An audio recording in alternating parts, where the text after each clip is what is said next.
안녕하세요. 희범입니다. 우리가 살아가면서 인간관계 하기가 참 힘들고 고달프죠. 좋은 일도 많지만 사람에게 배신당하고 또 서로서로 투쟁하다 보면은 사람하고 관계에서 가장 많이 힘들게 되고 마음이 많이 상하게 되죠. 그래서 육바라밀이 힘든 거예요. 육바라밀은 결국은 사람들하고 관계를 잘 해서 꽃을 피우는 거거든요. 보시, 지계, 인욕, 정진, 선정, 지혜 6장의 꽃잎을 활짝 피우는 거거든요.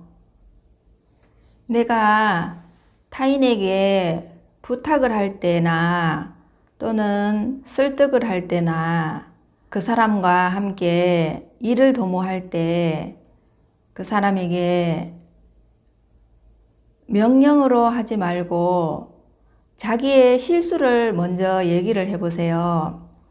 이것이 사람들과의 관계를 부드럽게 하면서 좋은 쪽으로 일을 도모할 수 있는 방법 중에 하나거든요. 자신의 실수를 먼저 얘기를 하고 이런 부분들이 나는 실수가 많았는데 자네는 어떤가 아니면 어떻게 하면 좋겠는가 얘기를 하면 사람들이 다 거기에 호응을 하면서 도와주게 돼요. 그런데 자기가 마치 그 일은 잘하는데 부하 직원들이나 또 자식들에게는 그걸 시키려고 할 때는 먼저 반발이 일어나기 때문에 똑같은 일이라도 성과가 좋지 않거든요. 저희 집에 오시는 보살님 중에 자식과 함께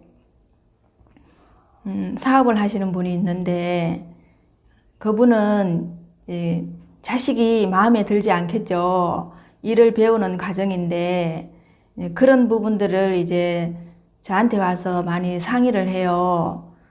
보살님 보고 제가 그랬어요. 지금 아드님이 30인데 보살님이 30에 아드님만큼 할 수 있었겠느냐고 제가 물어봤어요. 보살님 그 나이에 내가 살아갔을 때 지금 보면은 보살님이 잘 사는 것 같지만 30에는 자충우돌도 많았을 거고 경험도 없어서 실수를 많이 하지 않았겠느냐고 그렇게 보면 자식이 이해가 되지 않겠느냐고 30에 보살님을 보듯이 그 자식을 한번 보라고 보살님은 날 때부터 잘했느냐고 이제 자기를 계속 돌아보라고 얘기를 했어요. 매일 허구한 날 그 자식하고 싸우니까 거의 엄마랑 아들이 같이 사업하면서 원수지게 생겼어요. 그래서 이제 제가 이제 그렇게 말해줬더니만 보살님이 그래서 곰곰이 생각해보고 아들이하고 부딪힐 때마다 보살님이 자기가 30때는 어떻게 했던가를 생각을 해봤겠죠. 그래서 그렇게 생각하고는 자기가 와서 하는 얘기가 스님 말씀이 맞더라는 거예요. 자기가 보니까 자기 30 나이보다는 지금 자식이 훨씬 잘하고 있고 또 그렇게 보면 자식이 자기보다 훨씬 나을 것 같고 또 내 나이 됐을 때 그 자식이 훨씬 내보다 더 잘할 것 같다는 생각이 들더라는 거예요. 그래서 그렇게 보세요. 한번 봐라고 그렇게 보게 하니까 되지 않느냐고. 그리고 보살님이 힘들었던 부분, 잘 안 됐던 부분 그런 것들을 자꾸 얘기를 해주라고 했어요. 그렇다고 자식이 엄마를 무시하지 않는다고. 그게 보살님이 이제 수시로 자기가 힘들었던 부분, 자기가 지금 나이가 들어간다는 부분을 계속 자식한테 얘기를 하니까 아들이 어머니를 위하기도 하고 또 자기가 빨리 더 잘해야 되겠다는 생각도 하고 책임감도 느끼고 그렇게 하면서 엄청 많이 달라졌대요. 나도 실수했던 사람이고 내가 지금 상황에서 모자라는 사람이라고 얘기하면은 다들 도와주려고 생각하지 그렇다고 무시할 사람은 별로 없거든요. 그리고 그 사람을 무시해도 될 사람인지 아닌지 상대방이 더 잘 알거든요.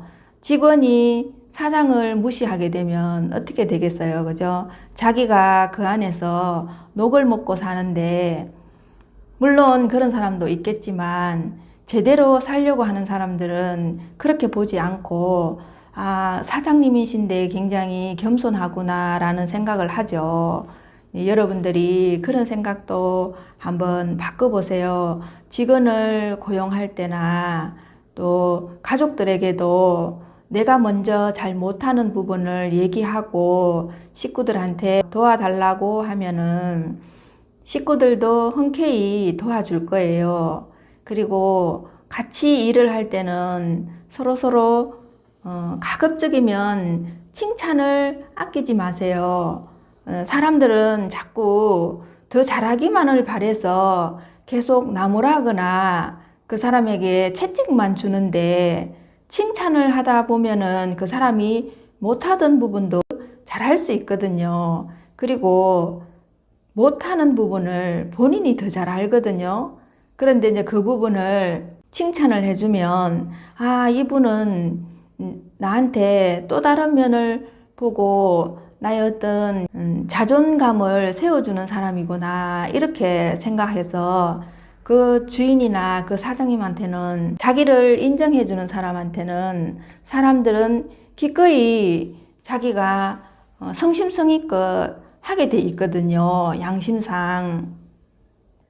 다른 사람보다 항상 위에 있는 사람은 자기 또한 완벽한 사람이 아니라는 점을 겸손하게 인정하면서 또 실수를 자기가 먼저 이야기하게 되면은 서로서로 거북하지도 않고 밑에 직원들이 훨씬 더 잘 따를 거예요. 저희 절에 오는 초등학교 2학년 학생이 있어요. 요 애가 태어났을 때 굉장히 고집이 세었어요. 그래서 제가 걔 엄마에게 걔는 말하기 전부터 걔가 원하는 부분들이나 땡깡을 놓을 때 절대로 다 받아주지 말고 말로 이해를 시켜라고 했어요. 말을 하기 전에부터 엄마가 하는 말을 애는 다 들을 거니까 말을 하지 못해도 그 부분을 끝까지 애를 이해를 시켜라고 했어요. 강압적으로 하거나 또한 매를 들거나 그렇게 하지 말라고 했거든요. 그런 시기를 잘 겪으면 갈수록 자식 키우기가 쉬울 것이고 그 시기를 놓쳐버리면 그 애를 키우기가 굉장히 힘들다고 얘기를 했어요. 그래서 한 4, 5년 정도 힘든 게 낫겠느냐 아니면 평생 힘들게 살 거냐고 선택을 하라고 했거든요. 그랬더니 그 엄마가 그래도 현명하게 대처를 해서 굉장히 자기를 낮추고 말을 못할 때 2살 때부터 걔를 모든 부분에 땡깡을 놓거나 이럴 때 어머니가 그 야단을 치지 않고 이해를 시킨 거예요. 그렇게 하면 안 되는 부분을 이해를 시키고 또 더 잘하는 부분은 잘할 수 있도록 이해를 시키고 그래서 한 번도 애를 키울 때 큰 소리를 낸 적이 없었어요. 그런데 이제 얘가 크면서 굉장히 고집이 센데도 불구하고 지금도 어머니하고 대화를 해서 풀어요.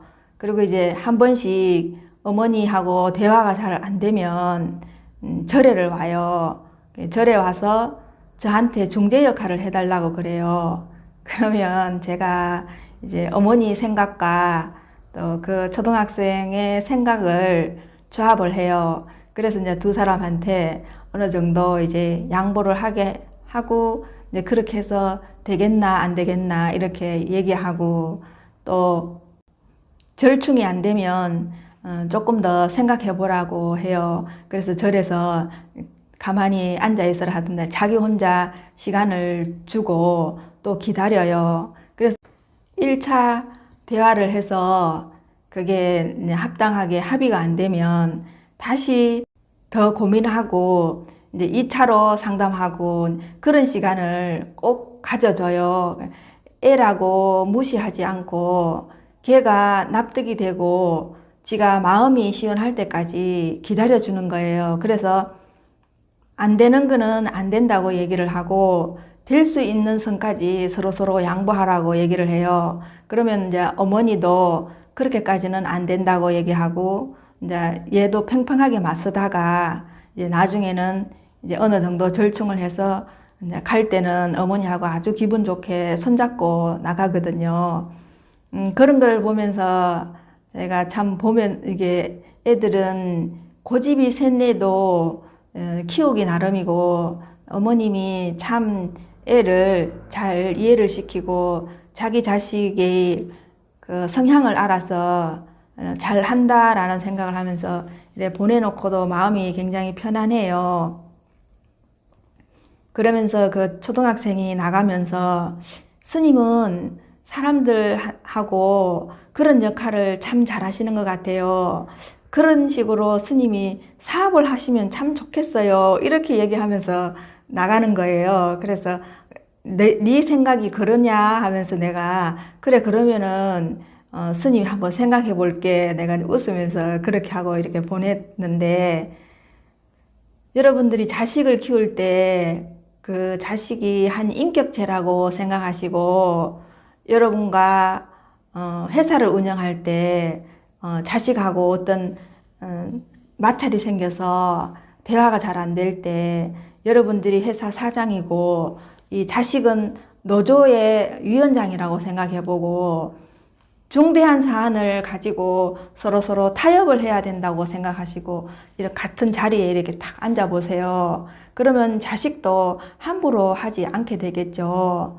항상 자식들하고도 그게 너무 힘들어요. 키우다 보면은 자식이기 때문에 상황이 맞지 않아서 윽박지르게 되고 또 강압적으로 하게 되는데, 여러분들이 나중에 자식 키우기가 굉장히 힘들거든요. 나중에는 이제 사춘기 지나고 이래 되면은 여러분들이 이제 손 쓸 수가 없어요. 자식이라도. 근데 그런 시기만 잘 여러분들이 지내놓으면 나중에 애가 이제 스스로 그런 부분을 잘 처리하게 되고 또 밖에 나가서 대인관계도 잘 하게 되겠죠. 집에서 어머니와 그런 식으로 타협을 해보고 또 대화를 해서 안 맞는 거는 고치고 이렇게 해본 그런 실력이 있기 때문에 밖에 나가서 친구들하고도 그렇게 사회생활을 하겠죠. 이런 것들이 여러분들이 가정에서 이루어져야지 사회에 나가서도 그게 자연스럽게 이루어지거든요.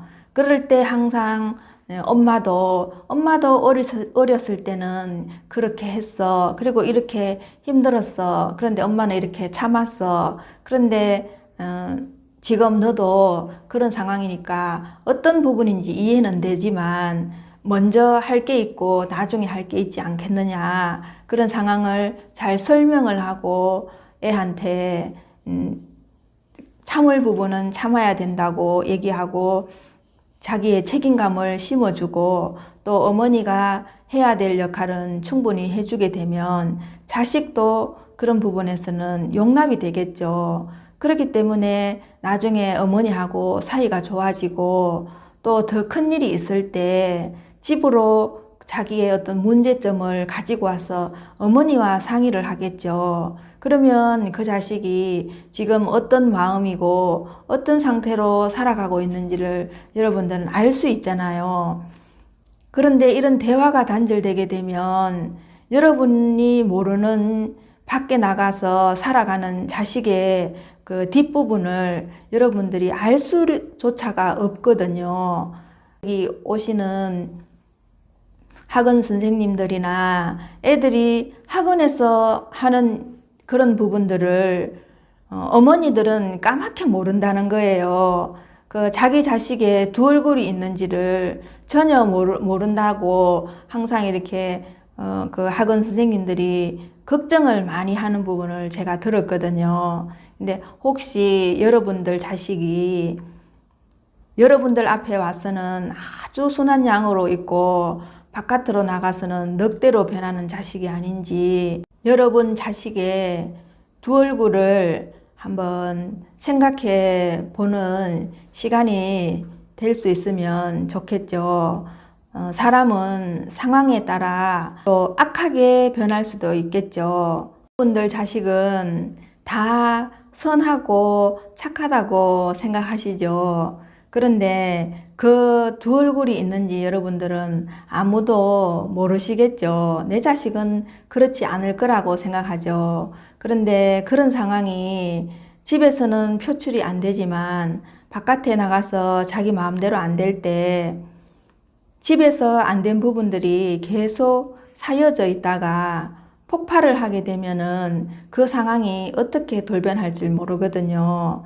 그래서 여러분 자식들이 분노를 쌓아놓지 않게 매일매일 가족들과 서로서로 이해관계에서 감정이 불안하게 흔들리지 않게 잘 조절할 수 있는 것도 여러분들 역할이겠죠. 여러분들이 모든 사람들과 대화를 잘 하려고 하면은 먼저 나부터 드러내고 나의 실수를 먼저 얘기하고 내가 먼저 솔선수범하는 부분이 있으면 대화를 이끌어내기가 훨씬 수월하거든요. 그런 부분을 적절히 써보시고 여러분들이 대인관계를 해보시면 훨씬 부드럽게 대화를 이끌어 나갈 수 있을 거예요. 그것 또한 육바라밀에 의거해서 다른 사람을 체면 깎는 일을 하거나 무시하거나 하면 안 되겠죠. 예쁜 말을 해서 보시를 먼저 하시고 룰에 맞게끔 그 사람이 마음을 다치지 않게 지게를 잘 조정하시고 또 인욕으로 여러분들이 예의 바르게 겸손하게 그렇게 해주시고 또 대화를 해 나갈 때 끝까지 그 사람 말을 들어주고 또 호감 있는 눈으로 바라봐주고 그렇게 대화 내내 여러분들이 진지하게 받아주는 것 그것이 정진이고요. 또 여러분들이 그 사람 말을 중간에 끊지 않고 끝까지 다 들어주는 것 고요히 깨어 있으면서 들어주는 것 딴짓하지 않고 거기에 몰두해서 그 사람 말을 들어주는 것 그러면서 서로서로 이해관계에서 좋은 방법을 찾아내는 것이 지혜겠죠. 여러분 살아가는 거 하나하나를 다 육바라밀에 대입해서 살아보시면은 그 룰 따라 살아보시면 모든 방법이 굉장히 좋게 나와요. 그래서 그런 부분을 여러분들이 항상 신경 써서 다른 사람들과 대화해 보시고 또 타인들과 함께 인간관계를 잘 만들어 가시기를 바랍니다. 오늘도 즐거운 하루 되시고 항상 건강하시고요. 사랑합니다. 감사합니다.